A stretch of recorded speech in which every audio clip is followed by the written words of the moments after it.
These are the remedies and DIY hair growth products that have helped me to grow my hair and retain length. In today's routine, I'm going to give you a detailed full wash day routine. This will not only prevent your hair from breaking, but it will help your hair to continue growing. Now, first thing first, your hair needs to be hydrated. You need to spray your hair with water as much as possible when you begin, because you don't want to be working with dry hair. It can get painful and all of that, and you don't want to be handling that kind of frustration while you're working with your hair. Now that my hair is all wet, we're going to work with sections. You need to make sure that you work in at least 4 to 8 sections. Sections will help you separate the part you've worked on and the part that you're yet to work on, and help you manage your hair throughout the whole process. After I'm done sectioning, I'm going to now apply the flexi gel. It's my pre-poo treatment, and it's also my way of detangling my hair before I start shampooing. Take note of how I detangle my hair. Always remember to detangle your hair from the tips to the roots of your hair. This way you're going to have minimal breakage and also move smoother through the tangles. Before I knew much about hair care, I will do a lot of pre-poo treatments with oils and greases and butters,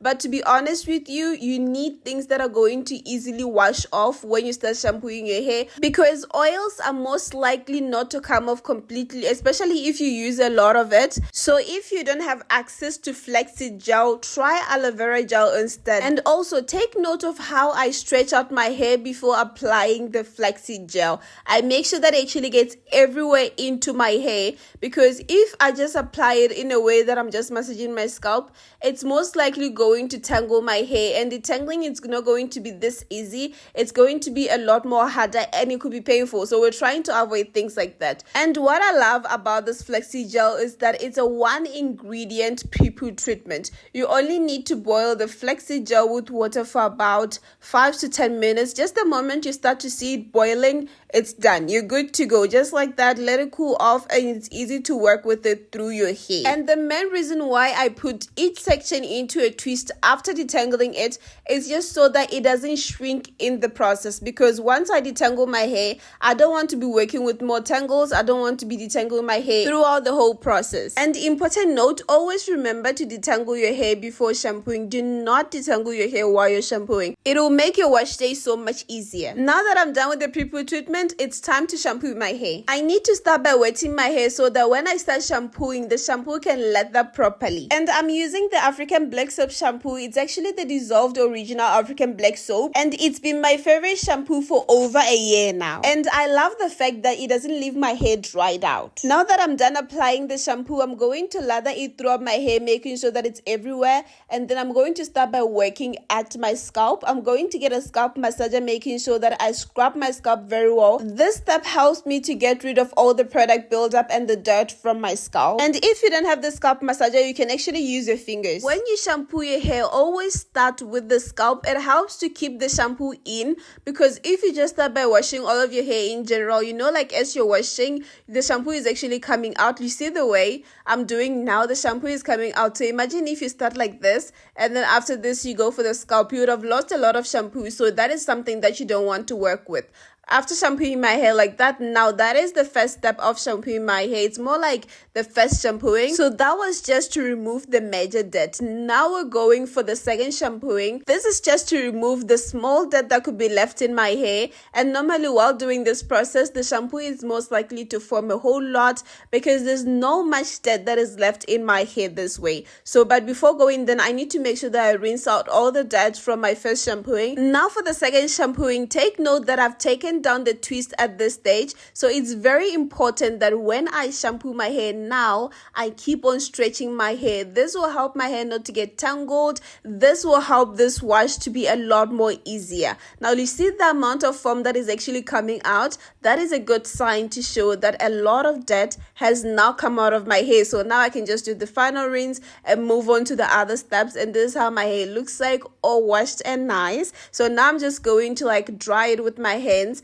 and get it out of the water. And to dry my hair, I use a shirt because it doesn't rip off my hair. Unlike a towel, I feel like it's a little bit too harsh. Now for the conditioning process, let me take you through how I make my hair growth hair mask. My conditioner was running out, so I had to put a little bit more water in there to make sure that I get all of it out. This conditioner is going to work as a base, and the moringa powder is going to work as the main ingredient. So I'm going to mix them together in a way that they're going to form a paste like this, and then I'm going to apply it to my hair the way you apply regular mask or just any hair conditioner. Now this is how clean my hair is after all that wash. So now before applying the treatment, I'm going to section my hair just like I've said. We're going to be working with sections at each and every part. I love how the paste hold on together. This makes it so much easier to apply it to my hair without actually creating a lot of mess. Moringa will strengthen your hair in such a way that your hair will be less prone to breakage, and that is helping you retain length. And there's so many ways to apply it to your hair. You can put in your butters, your oils,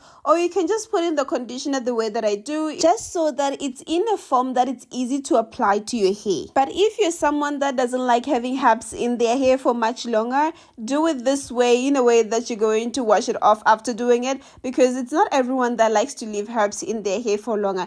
And also, if you don't infuse them in butters and oils, please do not leave them in your hair for longer. It's not going to be so good. It's going to build up with the oils and everything, so you're not going to like that. So unless you prepare the product with them, do not just apply them to your hair and just leave it. Unless you put in the conditioner like I do, just make it as a mask and just wash it off after using it. So if you know that your hair breaks a lot, add this mask to your routine. It will definitely help you a whole lot. And remember, I said this is a mask, so you definitely need to coat your hair with it. All the leftover product is going to go into your hair. You're going to apply it all over, from the roots to the tips of your hair like that, making sure that your hair is coated in it. After applying the product, I'm going to keep my hair in a bun, wear a shower cap, and then I'm going to leave the product in for about 20 minutes, and then I can rinse off. While we wait, let me show you how I make my DIY growth oil. First thing, we're going to start by putting in cherry powder, and I'm not good with measurements, so I always estimate with my eyes. Now I'm going to put in castor oil, just enough to create a paste while I'm mixing it with this cherry powder.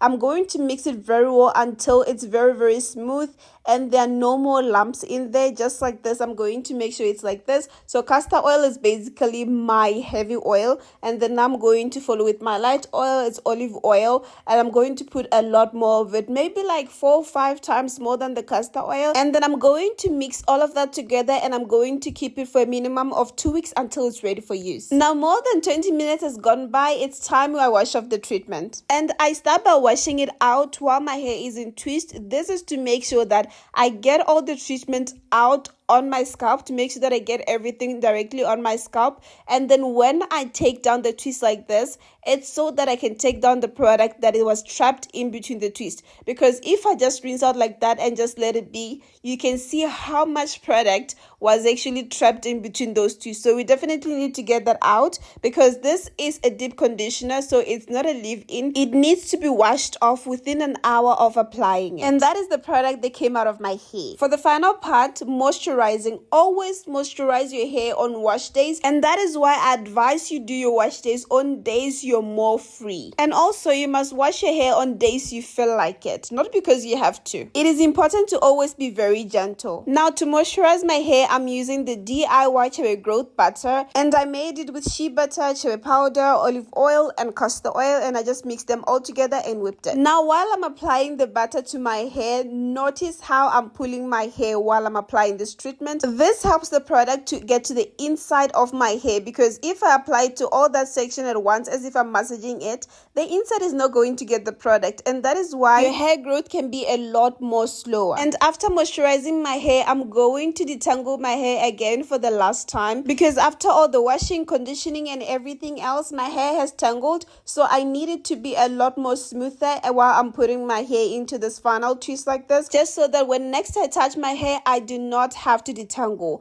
Note that I only detangle my hair only on wash days, and I detangle before I start shampooing, and I detangle again for the last time after I'm done putting my hair in a protective hairstyle. After applying the hair butter to my hair, I always follow with the Shampooing growth oil, the oil that I showed you how I prepare earlier on. It helps me to lock in the moisture, promoting hair growth and all of that. And if while you're about to moisturize your hair is already dry, always make sure that you start by spraying your hair with water, because you don't want to be working with dry hair. You need to make sure that your hair is hydrated at all times before you touch it and everything else. That is to help you lock in the moisture and to keep your hair hydrated at all times. You see, the other section was starting to get dry, so I definitely needed to spray my hair with a little bit more water, because the first step to moisturizing your hair is always to make sure that your hair is hydrated first. Wash day routines are the most important routines in hair care, and they're not complicated at all unless you make them out to be. They're not even frustrating or anything like that. Just have a good plan on them and how to do the whole routine and the processes and everything, and you will see everything is going to be a lot more easier, and it's actually pain-free. And once you get used to it, everything is going to be a lot more easier, and you're going to start seeing the growth in your hair. And if you're having anything that you're struggling with the most when it comes to hair care, do mention it under the comments, and I will definitely try my best to help you out on how to manage your hair better. And today for this wash day, that's all about it. I'm done, and that's how my hair looks like. Please do subscribe and share. Bye.